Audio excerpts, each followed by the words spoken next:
ठीक है सर, हमारे साथ सोडी सर भी जुड़ गए हैं। सोडी सर, बहुत स्वागत आपका। हमारे साथ जमीर अब्बास जी जुड़े हैं, प्रोफेसर हैं AMIU ईरान से। जमीर अब्बास साहब, बहुत स्वागत आपका भी न्यूज इंडिया पर। अब्बास, शुक्रिया, आप सबको आदाब अर्ज करता हूं। सर, एक चीज है, जिस तरीके से खामेनेई ने ये कहा कि सभी मुस्लिम देशों को एकजुट होना होगा तभी जाकर के हम इजराइल से जीत पाएंगे, उसका ज्यादा असर होता हुआ नजर नहीं आ रहा है। जी, बिस्मिल्लाहिर्रहमानिर्रहीम, सलामुन अलैकुम और आदाब अर्ज करता हूं आप सबको। जो आयतुल्लाह खामेनेई ने कहा है वो पहली बार नहीं कहा है। ये 1979 में जब ईरान में इनकलाब आया था, क्रांति आई थी, वहां पर एक पहले हुकूमत थी जो बादशाहत थी और वो वेस्टर्न फंडेड और वेस्टर्न सपोर्टेड एक पूरा सिस्टम था, जिसके मुकाबले में इमाम खुमैनी ने 1979 में क्रांति और इनकलाब लाया था। इस तरीके से 1947 में हम आज़ाद हुए थे, हमारा मुल्क आज़ाद हुआ था, उसी तरीके से 1979 में ईरान की आज़ादी हुई थी और वहां पर एक क्रांति के बाद एक हुकूमत बनी थी जो एक रिलीजियस डेमोक्रेटिक गवर्नमेंट थी, जो आज तक बाकी है। तो हमें ये समझना होगा कि वो कॉल और वो पैगाम क्या था। ईरान का जो पैगाम है कि तमाम मुस्लिम्स को यूनाइट होना चाहिए और फॉरेन इंटरफियरेंस मिडल ईस्ट में, वेस्ट एशिया में नहीं होना चाहिए, अमेरिकन बेसेस नहीं होना चाहिए।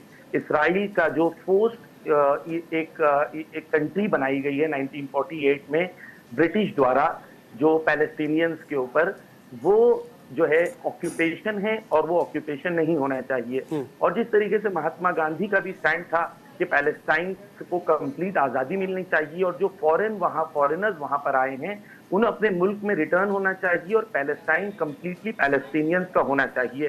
तो ये जो यूनिटी की बात है, ये बादशाहों के लिए पैगाम नहीं है, क्योंकि बादशाह तो पता है सारे अमेरिकन हैं, सारे पपेट्स हैं, इनके पास तो खुद की आजादी भी नहीं है। आप सोचें, किंग सलमान को अगर ट्रंप ने ओपनली कहा था कि ये हमारे लिए गाय की तरह है जिसका हम दूध लेते हैं, ओपनली कहा था इन अ पब्लिक स्पेस, और उसके बाद भी ब्रिटिश सऊदी अरेबिया का कोई रिलेशन, कोई प्रॉब्लम नहीं हुआ उनके साथ रिलेशन मेंटेन रखा।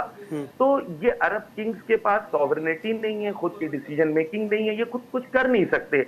आयतुल्लाह खामेनेई का पैगाम लीडर्स के लिए नहीं था। उन्होंने स्पीच के दो हिस्से थे, एक फारसी में दिया, एक अरबी में दिया। सेकंड हिस्सा जो उनके खुतबे का था वो अरबी में अरब अवाम के लिए था। और आप देखेंगे अरब अवाम में इस वक्त सबसे ज्यादा पॉपुलर लीडर अगर कोई है तो आयतुल्लाह खामेनेई है और सैयद हसन नसरुल्लाह है। ये हमारे लिए क्लियर होना चाहिए। और ये कि नहीं हुआ, लेकिन किसी भी स्टेट की तरफ से, किसी भी कंट्री की तरफ से ये खुलकर के बयान नहीं आया कि हाँ ठीक है हम ईरान के साथ हैं, खामेनेई के बयान के साथ हैं। इवन जिससे सबसे ज्यादा उम्मीदें होती हैं पाकिस्तान से, पाकिस्तान की तरफ से भी कोई उम्मीद नहीं है। देखिए, पाकिस्तान को भी फिलहाल हम लोग बाहर रखें, क्योंकि पाकिस्तान कंप्लीटली एक डिफरेंट प्लेयर है और पाकिस्तान की डायनेमिक्स डिफरेंट है और मैं पाकिस्तान के बारे में बात नहीं करना चाहता हूँ। जहां तक मिडिल ईस्ट में रहने वाले अरब किंग्स की बात है, इनसे तो कोई एक्सपेक्टेशन है ही नहीं, बल्कि कई देशों ने ये कहा है कि अगर हमारे एयर स्पेस को इस्तेमाल करेंगे तो हम एयर स्पेस इस्तेमाल करने नहीं देंगे। ये कई देशों ने कहा है, क्योंकि ईरान ने और ईरान के जनरल्स ने खुल के एक बात कही है कि अगर किसी कंट्री का एयर स्पेस इस्तेमाल होगा तो वो कंट्री को हम दुश्मन मुल्क मानेंगे और वो कंट्री पर वैसे ही हमला करेंगे जैसा कि हम दुश्मन मुल्क पर हमला करेंगे।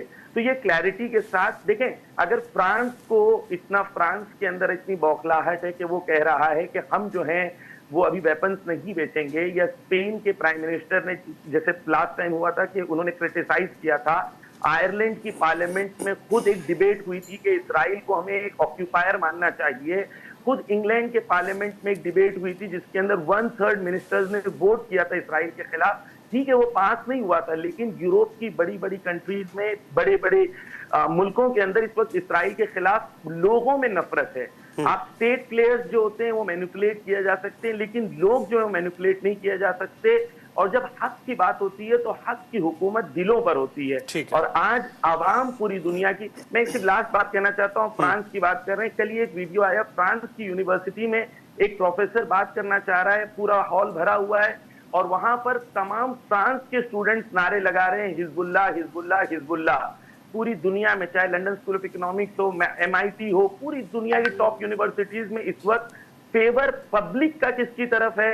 मजलूमों की तरफ, हमास और हिजबुल्लाह की तरफ, ना कि एक जालिम